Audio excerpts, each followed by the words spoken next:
Why you don't need to fear demons. Darkness has a way of exaggerating fear.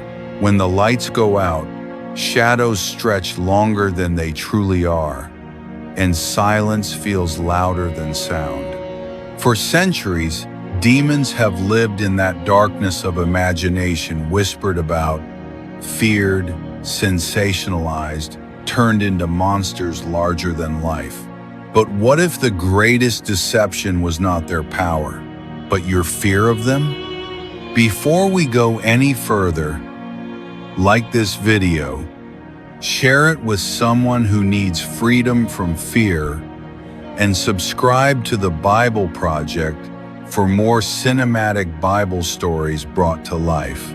Because what you are about to discover is not folklore, not superstition, not exaggerated spiritual drama. It is what the Bible actually reveals about demons and why fear was never meant to be your response. The truth is simple but unsettling. Demons are real, but they are not in charge. Scripture never introduces demons as rulers of reality. They are not creators. They are not sovereign. They are not equal opposites to God. They are fallen beings, limited, restrained, and already defeated. Fear grows when power is misunderstood. The Bible pulls back the curtain early. Demons do not originate from darkness itself. They originate from rebellion. Created beings who rejected their place in God's order and fell from it. They did not rise up. They fell down, and everything that falls loses authority. From Genesis to Revelation, demons are never shown initiating history. They react, they resist, they disrupt, but they do not rule. Even in their most terrifying appearances, their power is always shown as permitted, never absolute. This becomes unmistakably clear the moment Jesus enters the scene. When demons encounter Christ, something striking happens. They do not challenge him. They do not threaten him. They do not fight him. They recognize him. Before Jesus speaks a word, demons already know who he is. They cry out. They tremble.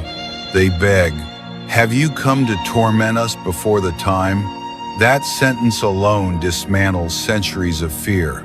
Demons know there is a time, a limit, an end already written. They understand judgment better than humans do.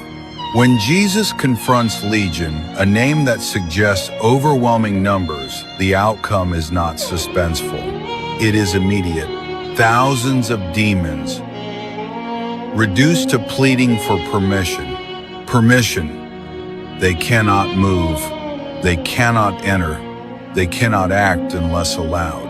Fear tells you demons are uncontrollable forces. Scripture tells you they are restrained rebels on borrowed time. And then there is the cross. The cross is not just about forgiveness. It is about authority. Colossians says that at the cross, Jesus disarmed the powers and principalities, making a public spectacle of them. Disarmed, meaning whatever authority demons once wielded was stripped. Whatever legal claim they held was revoked. Whatever fear they thrived on was exposed. Demons operate through deception, not dominion. They whisper lies because they no longer command truth. They intimidate because they cannot enforce power. They manipulate perception because they lack control over reality. This is why Scripture never instructs believers to fear demons. It instructs them to resist. And resistance is not terror, it is confidence. James writes, "Resist the devil, and he will flee from you. Not wrestle endlessly, not overpower you, not destroy you. He will flee. Fear assumes demons pursue relentlessly. The Bible reveals they retreat when confronted with truth and authority. So why does fear persist? Because demons are loud, but not strong. They exploit ignorance. They thrive where identity is unclear. They gain ground where believers forget who they are. This is why Paul never tells the church to fear spiritual warfare. He tells them to stand. Stand in truth. Stand in righteousness. Stand in faith. Stand in salvation. Notice the posture, standing, not hiding. The armor of God is not issued to terrified soldiers, it is worn by confident ones. Even in the book of Job, Satan cannot touch a single hair without permission. Even in temptation, demons must quote scripture poorly because truth is not theirs to wield. And here is the most important truth of all. Demons fear what you carry. If you belong to Christ, you are not spiritually vulnerable prey. You are sealed. You are indwelt. You are covered. The same Spirit that raised Jesus from the dead lives in you. That is not poetic language. That is a power statement. Demons are aware of hierarchy. They know rank.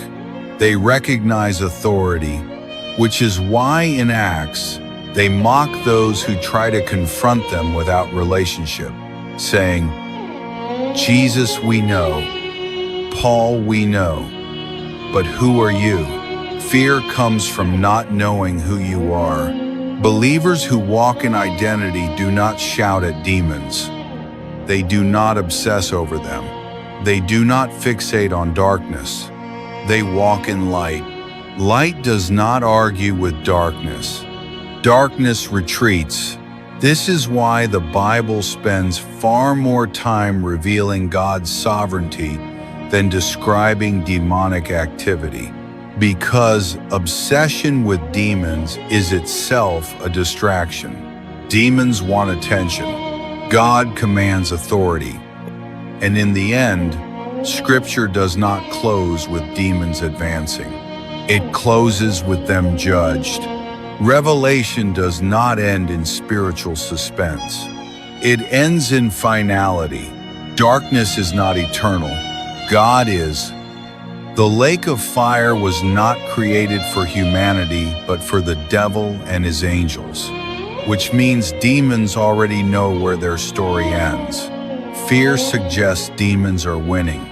The Bible reveals they are surviving on borrowed time. So why don't you need to fear demons? Because they are fallen, not ruling. Because they are limited, not limitless. Because they are disarmed, not empowered.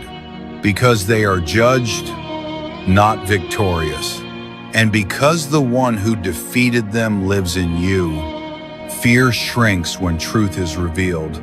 And the truth is this: the spiritual world is real, but it is ordered, and the throne has never been vacant.